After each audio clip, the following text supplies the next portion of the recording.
안녕하세요. 데일리 스피킹 로그의 로그 마르는 남자 레드치프입니다. 오늘도 스터디 로그 시작해 보도록 하겠습니다. 자, 오늘은 제가 이제 종목 공부를 누리텔레콤으로 좀 해봤습니다. 누리텔레콤을 제가 이제 선정한 이유는 제가 이제 소프트웨어 개발자입니다. 그래서 이제 소프트웨어 관련된 종목 소프트웨어 관련된 기업을 한번 공부해보자 라고 생각을 해가지고 네이버 금융 사이트에 들어가가지고 업종에서 소프트웨어 분류를 찾아봤습니다. 그래서 대충 봐가지고 매출 대비 영업이익이 높고 매출 대비 이제 시총이 좀 낮은 거 그거를 이제 좀 찾아봤습니다. 네이버 금융 사이트에 들어가시면은 이쪽에 이제 소프트웨어 그룹으로 여기 나오고 있습니다. 이 소프트웨어 그룹 중에서 제가 네이버 금융에 들어와서 업종별 시세를 좀 확인을 해봤습니다. 이제 소프트웨어 쪽 업종으로 들어와서 이렇게 쭉 나열된 종목들의 시총, 매출, 또 영업이익, 또 자산의 부채 이렇게 쭉 한번 훑어봤습니다. 이거 훑어보니까, 지금 보시면은 시가총액이 제일 높은 게 오상자이엘입니다. 오상자이엘. 오상자이엘 같은 경우에는 시총이 3억 2,492억. 매출은 2,600억 정도 되는데, 더존비즈온이 3조 2,492억입니다. 시총이. 그리고 매출액이 2,627억입니다. 그리고 자산이 7,270억, 부채는 3,640억. 대충 봐가지고 재무 구조는 괜찮다고 판단이 되긴 합니다. 근데 뭐 매출액 대비 시총이 너무 많이 올라와 있는 것 같아요. 아마 이제 성장주로 구분이 돼서 이렇게 시총이 많이 올라간 것 같은데, 제가 이제 좀 찾아본 거는 이제 가치주 위주로 좀 찾아보니까 쭉 제가 한번 훑어보니까 딱 나온 게 영업이익이 100억 이상이고 매출액보다 시총이 낮은 거 찾아보니까 딱 두 개가 나왔습니다. 다우데이터하고 그리고 누리텔레콤입니다. 이렇게 쭉 봐서 제가 재무제표를 보고 사업 계열을 좀 보니까 누리텔레콤이 4차 산업 관련해서 괜찮은 그린 뉴딜과 관련해서 괜찮은 종목으로 판단이 돼서 누리텔레콤으로 제가 선택을 좀 해봤습니다. 한번 보도록 하겠습니다. 주요 뉴스를 한번 보도록 하겠습니다. 누리텔레콤, 그린 뉴딜, 신재생 전력 인프라, 핵심 기업 부각. 누리텔레콤이 왜 그린 뉴딜의 이게 테마로 종속이 되었는지에 대한 내용입니다. 가장 먼저 이렇게 나오는데요. 친환경 에너지 관련주가 이 그린 뉴딜에서 포함이 돼서 관심을 모으고 있는데, 이에 따라서 신재생 발전 필수 인프라인 지능형 검침 인프라, 에너지, 전기를 이제 검침을 해야 되잖아요. 이 검침을 하는데 지능형 검침 인프라가 필요하다고 합니다. 거기에 이제 전문 기업으로 누리텔레콤이 관심을 둘만하다라고 하는 평가가 나온 것입니다. 그래서 이렇게 해서 그린 뉴딜 테마에 누리텔레콤이 포함이 됐고요. 자, 해외 매출은 어떤 뉴스가 나왔는가 한번 제가 보겠습니다.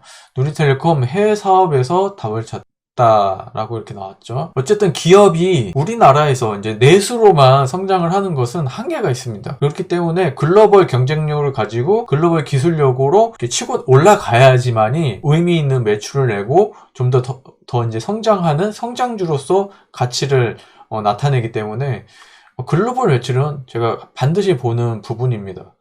그래서 누리텔레콤이 아프리카, 북유럽, 아시아, 중동, 남미 시장 등의 제품 공급자뿐만 아니라 주사업자로도 활약해 유의미한 성과를 거두고 있다. 수출을 계속하고 있다는 이야기입니다. 좀 이따 이제 그 매출 구조에서 수출에 대한 부분 한번 같이 보도록 하겠습니다. 누리텔레콤 벤처 1,000억 클럽, 벤처 1,000억 클럽에 신규 진입했다고 합니다. 제가 이제 소프트웨어 업계에서 일하는 사람으로서 매출이 1,000억을 돌파하는 게 그렇게 쉽지는 않습니다. 아까 전에 네이버 금융에서 매출액이 1,000억을 넘는 것들을 볼 수는 있지만 대다수가 1,000억 이하입니다. 그렇기 때문에 이 매출액 1,000억을 돌파한 것은 어떤 의미가 있다라고 이렇게 판단을 해서 이렇게 뉴스가 나왔습니다. 다음 기업 분석을 한번 해보도록 하겠습니다. 누리텔레콤은 IoT, 사물인터넷 기반의 지능형 검침 인프라 솔루션을 주력 사업으로 하고 있다고 이야기하고 있고요. 다음으로 4개 사업부로 구분을 하고 있다고 합니다.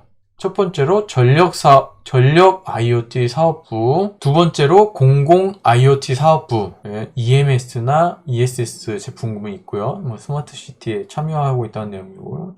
세 번째로 산업 IoT 사업부가 있습니다. 스마트 분류 자동화 시스템. 여기 내용에는 네 번째는 없는데요. 기타 사업을 이렇게 따로 기타로 이렇게 구분을 했더라고요.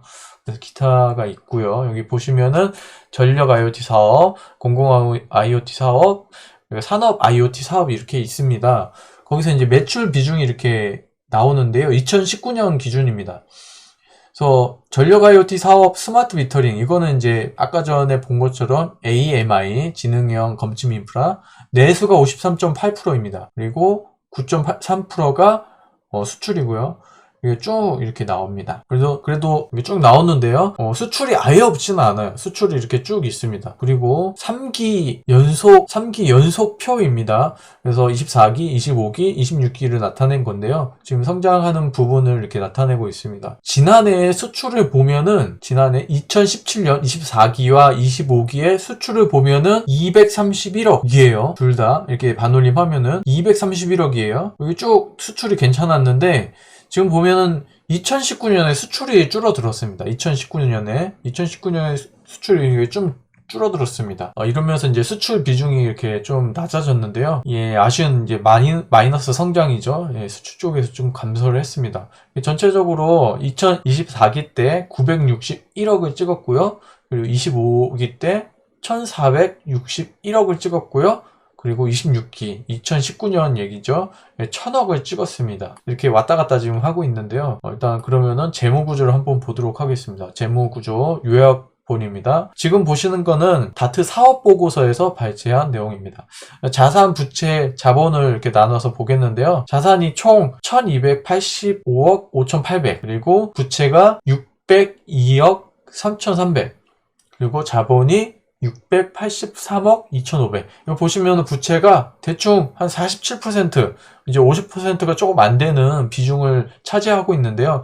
제가 이제 재무구조를 볼 때 항상 보는 게 뭐냐면은 부채 비율입니다. 부채 비율이 전체 자산에서 약 40%에서 60% 사이를 저는 굉장히 좋다고 봅니다. 왜냐하면은 무조건 낮은 것만 좋은 게 현금을 많이 보유하고 있기 때문에 좋다고 이야기를 할 수 있고 안전성이 있다고 얘기를 할 수 있지만, 자본이 많으면은, 현금이 많으면은 투자를 지금 안 하고 있다라고도 볼 수가 있기 때문에 저는 부채가 조금 어느 정도 있는 기업들을 이제 좋다고 판단을 하고 있습니다. 레버리지 투자를 지금 이 누리텔레콤 같은 경우에는 부채 비율이 47%로 이제 적절한 레버리지 투자를 진행해 왔다고 이렇게 표시가 됩니다.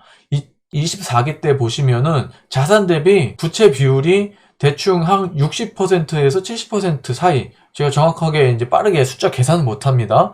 이건 그래도 대충 보면은 부채가 907억이고 자본이 491억이니까 대충 60에서 70%라고 보면 될 것 같아요. 그래서 이게 조금씩 줄여가고 있는데, 어쨌든 이렇게 투자를 했다는 겁니다. 부채를 늘려가지고. 투자를 적절히 해왔다는 부분에서 저는 플러스 점수를 주고 싶습니다. 그래서 재무구조는 이제 아주 건전해 보입니다. 올해 그린 뉴딜의 기회를 좀 타가지고 투자를 좀 확대하고 기술을 개발을 해가지고 한층 업그레이드 된다면은 더 매력적인 기업이 될 거라고 판단이 됩니다. 왜냐하면 글로벌 경쟁력을 가지려고 한다면은 좀 더 좋은 업그레이드된 기술이 필요하다고 저는 이렇게 판단을 하고 있습니다. 가치 분석을 한번 해보도록 하겠습니다. 먼저 PER을 좀 보겠습니다. PER. 제가 지금 8개 종목째 이제 공부를 하고 있는데 PER이 굉장히 낮습니다. 지금까지 본 것 중에서. PER이 7.46이고요. 업종 PER이 34.14입니다. 그거에 비해서 굉장히 낮죠. PER은 낮으면 낮을수록 좋은 겁니다. 그리고 ROE를 보면은 업종 ROE가 5.92인데 13.73입니다. 자본 대비 수익률입니다. 자본 대비 수익률. 그리고 배당 수익률도 보시면은 배당 수익률이 0.91%입니다. 배당을 잘 하고 있다는 얘기죠. 배당을 잘 하고 있기 때문에 괜찮아 보이고요. 또 중요하게 또 보는 부분은, 제가 이제 PBR을 중요하게 보는데, PBR이 24기, 25기, 26기, 작년 PBR이 점점 낮아졌어요. 이제 낮아진 이유가 분자 분모에 따라서 이제 낮아질 수 있고, 또 매출이 줄어가지고 낮아질 수도 있고, 여러 요인이 있는데요. 어쨌든 이렇게 1 밑으로 내려갔다는 부분에 대해서는 저는 굉장히 플러스로 보고 있습니다. 어차피 지금 코로나로 인해서 많은 종목들이 다 하락을 했습니다. 지금 2개월 지나서 많이 오르고 있는데, 그 와중에 많이 올랐음에도 불구하고 1 밑에 PBR을 제가 오늘 처음 봤습니다. 그래서 저 같으면은 일단 저평가된 주식이라고 저는 평가를 하고 있고요. 또 재무구조도 굉장히 좋고 투자도 이렇게 진행을 하고 있기 때문에 저는 굉장히 좋은 기업이라고 생각이 되어집니다. 차트 분석을 굳이 할 필요가 있을까 생각을 하지만 어쨌든 제 공부에 차트 분석 반드시 해야 되기 때문에 차트 분석 좀 해보도록 하겠습니다. 5일, 20일, 60일 이평선, 5일, 20일, 60일 이평선은 어쨌든 정배열입니다. 단지 이제 120 이평선이 제 60일 이평선보다 위에 있어서 좀 아쉽기는 하지만 어쨌든 제가 봤을 때는 지금 60일 이평선이 좀 위로 상승하고 있죠. 그렇기 때문에 조만간 넘어설 거로 생각이 됩니다. 그리고 이제 거래량을 보면은 전일 대비 6배 가량 매수세를 이어가고 있습니다. 그래서 오늘 12% 장대 양봉을 보여줬죠. 장대 양봉을 보여줬습니다.